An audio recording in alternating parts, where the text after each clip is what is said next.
એવો કયો બાપા મોટો સમ્રાટનો દીકરો છે તો આપણે એનું સન્માન.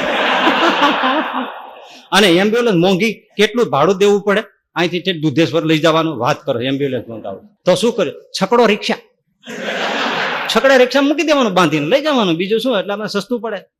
તે ત્રીજો કે છકડો રિક્ષા, એ સસ્તું આવે છે, તે તમારે છકડો રિક્ષા લેવું. અરે હારો, ત્રીજો કે એમ કરો ને તો પેડલ રિક્ષા હોય, પગે ચલાવે, રેકડી લોરી જે હોય ને એમાં મૂકી દઈશું, પાછળ કેવડી મોટી હોય છે ડેકી, એમાં મૂકી દેવાનું ને નામાં, એમાં એમાં એને ભાડું દેવાનું ને. તો શું કરો? રેકડી લઈ આવે ને, આપણે ભગાભાઈ ની પડી જ હોય છે ને, એ રેકડી લઈ આવે ને મૂકી દેવાનું, એટલે આપણે રેકડી ઠેલવતા જશું ને લઈ જશું ઘાટે. એટલે બાબો ઊંડો હતો ને એમાં જીવ બહાર આવ્યો. છોકરા હાલો ટેકો કરો ને આપણે હાલીને વયા જાય.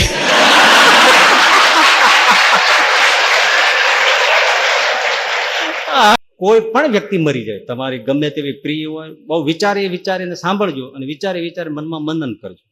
હું કહું એની સાથે સાથે ગમે તેવી પૂજ્ય હોય, ગમે તેવી પ્રિય હોય, ગમે તેવી અંગત હોય, ગમે તેવી પોતાની પરિવારની વ્યક્તિ હોય, એ મૃત્યુ પામે અને દુઃખ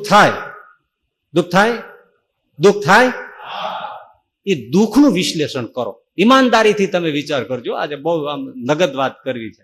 એક બિચારા ડોસાના પાસે ખરેખર સોનાની સાંકળી હતી, સાંકળી હોય ને, અત્યારે આપણે ચેઇન બોલીએ, જૂના જમાના સાંકળી કહેતા સોનાની. તે એ થોડું ઘણું માંડ કપ ભરાઈ ગયો, માંડ બોલાય, એટલે બોલે તે માંડ હાંકળે એમ બોલાય, એટલે એને હાંકળી દેવ મંદિરમાં દઈ દેવી. ઈ ઓલા છોકરાને ખબર પડી ગઈ, કોઈ નહીં હોય ને ત્યારે ડોહો બોલ્યા છે કે મારી સાંકળી લાવો તો દેવ મંદિરમાં, મારા રામજી મંદિરમાં, કૃષ્ણ હવેલી મારે આપી દેવી છે ઠાકોરજી માટે. ઈ છોકરા સાંભળી ગયો, એટલે હવે એ આપે. એટલે પછી કોઈ આવે ને સંબંધીઓ, ત્યારે ઓલો ડોહો જોર કરીને બોલે હાંકળી. એટલે ઓલા કે ભાઈ આ બેટા આવો ને, હા બાપા કઈક કે છે હાંકળી. એને આ એટલો કપ થયો છે, મરવાનું ટાણું થયું છે, એ તો એને તલ હાંકળી ખાવી છે.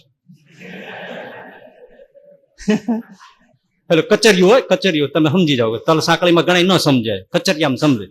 એટલે તલનું જે બને ને એ તલ સાંકળી, ગામડામાં તલ સાંકળી કે ગોળમાં ખાલી બને, એટલે એને તલ સાંકળી. હવે આ અવસ્થાએ તલ સાંકળી ખવાય? તો કે ના ન ખવાય. બસ એ જ દુઃખ છે. હું ના પાડું છું, તું માંડ્યા છે હાંકળી.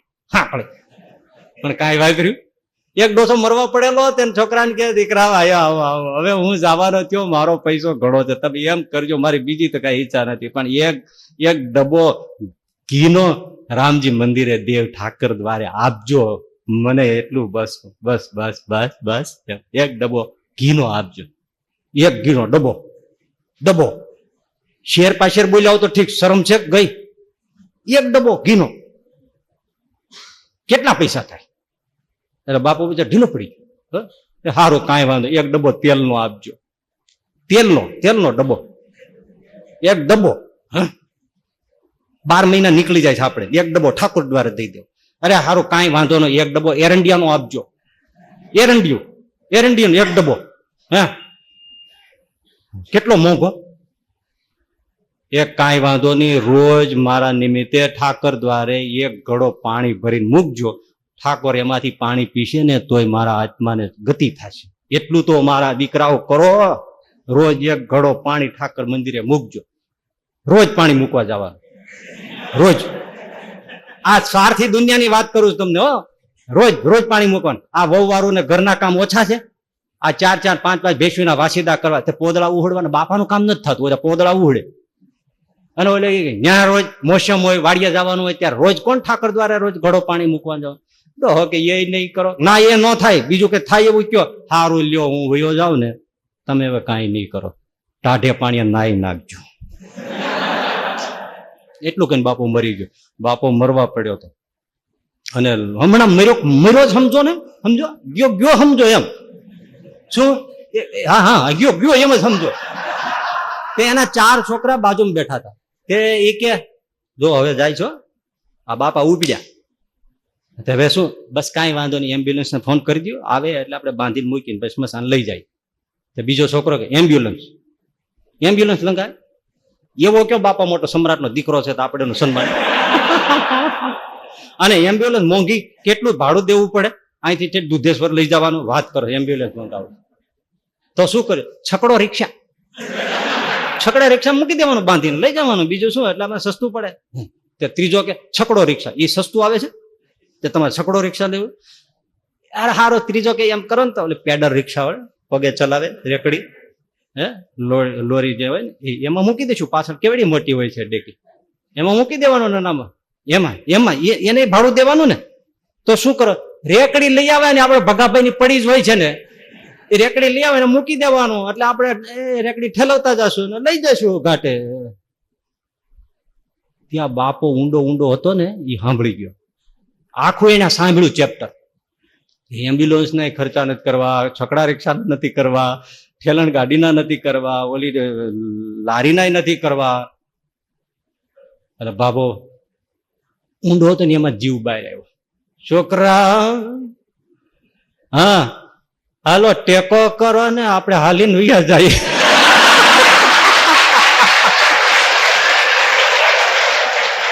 હાલો હાલો આપણે હાલીને વયા જાય, આપણે હાલીને વ્યા જાય કે છોકરાઓ ટેકો કરો ને કે કોઈ ખર્ચા નથી કરવા. જો આ સમાજ એની બધી વાતો આપણે લઈએ છીએ, વાસ્તવિક છે.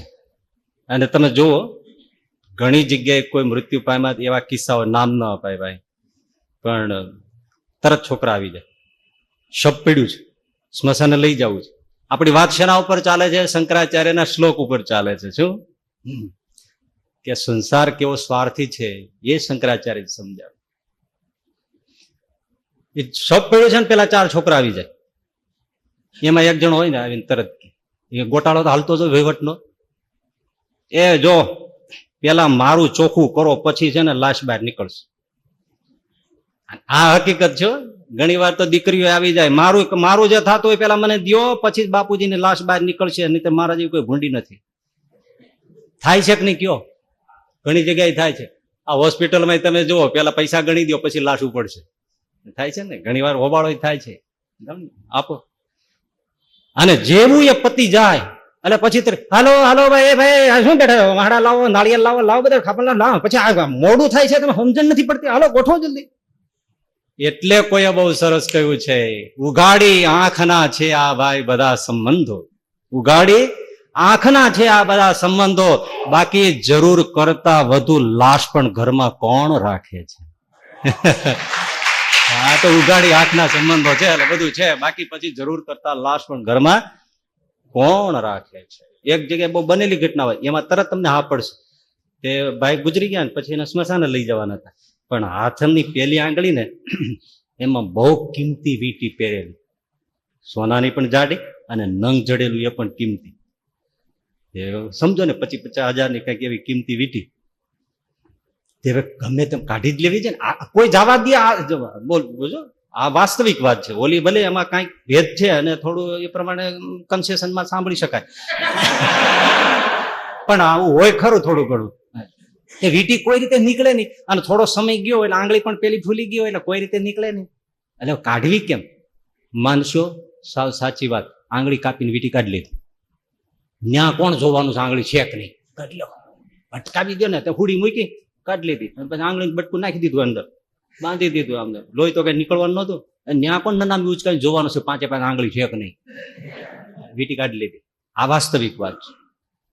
આ જાય અને એની સાથે શું થાય આ પરિસ્થિતિ છે. આવું જ કોઈ પણ વ્યક્તિ મરી જાય, તમારી ગમે તેવી પ્રિય હોય, બહુ વિચારીને સાંભળજો અને વિચારી મનમાં મનન કરજો. હું કહું એની સાથે સાથે ગમે તેવી પૂજ્ય હોય, ગમે તેવી પ્રિય હોય, ગમે તેવી અંગત હોય, ગમે તેવી પોતાની પરિવારની વ્યક્તિ હોય, એ મૃત્યુ પામે અને દુઃખ થાય એ દુઃખનું વિશ્લેષણ કરો. ઈમાનદારીથી તમે વિચાર કરજો. આજે બહુ આમ નગદ વાત કરવી છે. દુઃખ થાય 100%. એ દુઃખનું વિશ્લેષણ કરો.